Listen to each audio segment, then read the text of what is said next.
So in physics, we have been working towards developing our inclusivity, and in particular based after we had some students come in with really complex disabilities, then we started to think about how can we build a more inclusive program, and particularly how can we use the teaching format that we have in place, the lecture, which in particular I'll be talking about larger lecture sizes.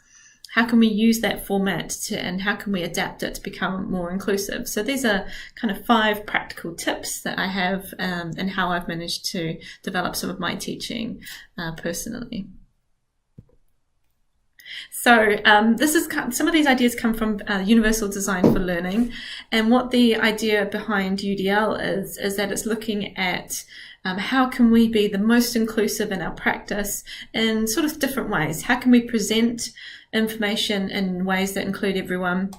How can we be strategic in how we work and how we can differentiate the students and how we can use those different experiences that students have to build their own knowledge? And also, how can we, in some more personal ways, effectively work with their learning and understand who they are as people as well? So number 1 is basically making use of the recordings that we have. So we have a fabulous system of lecture recordings, and so we make some very small adjustments to maximize those and make them most inclusive that they can be. So one of the things that students do find quite useful in looking back over recordings is that when there are images, to have a verbal description of those images that goes with them. So it can be as simple as explaining this is a graph of X versus Y and it's showing such and such and such and such. Or it can be being strategic in the use of images, really using the core images that are necessary and providing a verbal description of those as well. This is our students who are not interacting with the recordings in a visual sense to also understand the place of those images within the context of the lecture. So captioning is obviously a really neat technology that we're hoping to build into our lecture recording. So this might be a coming soon thing. And finally, we have in physics and mathematics, we have board capture and document cameras that we use. So there's an example here of me teaching. This is taken using the board capture.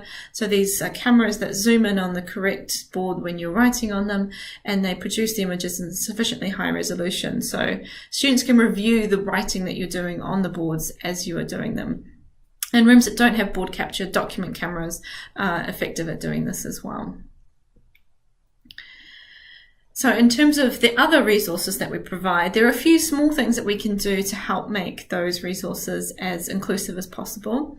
So thinking about putting up all the material in advance, this is obviously very, very helpful for students to prepare for learning activities. To have supplementary pieces of material that can go along with what happens in lectures and other teaching activities. So having links off to other useful descriptions of content, or even more active learning scenarios like interactive simulations, which I find very useful. And with formatting of these kind of materials, we have to start to think about what formats we are providing material in, and are they compatible with the modern technologies that we expect our students to use.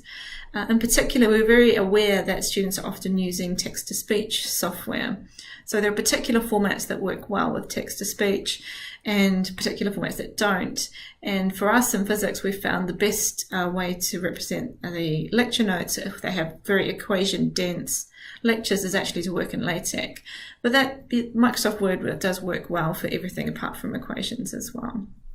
So just thinking about the formats, obviously a scan of handwritten notes is not going to be accessible digitally as some digital text that can be interacted with these text-to-speech softwares. So I'm talked about this in another video, so the details of that are in there. But we are developing some more 3D models of different learning, different 3D structures that we have in physics to help with the very, very challenging aspect of interrogating something in 3-dimensional space. So if you want to learn more about the 3D print resources, then see the accompanying video on that. So I'm a big user of live polling in lectures. I feel that this not only adds kind of an element of interactivity into the lecture, but it also does promote inclusivity as well. The great thing about polls is that you can have students participating anonymously. So there's no barriers in terms of embarrassment when you have students that are able to just throw in an answer to a question and not feel that they're going to be singled out because of their answer. So I use software called Mentimeter because it's very straightforward and easy to use, but there's lots of other options out there. But we find it very useful because you not only get a really nice representation of what students are thinking at that time, and it's inclusive of all those students, but you can also use it to adapt the teaching. So this particular example is where we had students who were answering basically the 3 correct questions that I was expecting, or 3 correct solutions I was expecting to the question. So I knew that they were pretty comfortable with the material and we could move on. But conversely, if they weren't, then I could use that as another interactive teaching moment, if you like, to go over key concepts in the lecture. And of course, it also provides a tool of direct engagement, which makes the lectures much more active rather than being passive learning activities. And finally, and I think this is not last because it's the least important, actually in some ways this is the most important, is that you have to, as an instructor or a teacher, try and build relationships with the students, because teaching is all about who you are as a person as well, and who your students are. But that can be really, really difficult when you have a really large class, when you have a lot of faces, many of whom you don't know. So these are my strategies with dealing with a large class of students. I'll first of all use the students that I do know. So there will be some students in a class who I know, whether they're my personal academic supervisees or students that I've seen in other courses. Then I can use those particular individuals to work with the entire group to start to build a more cohort-based relationship. I'm quite keen on chatting with the front row before I start a lecture.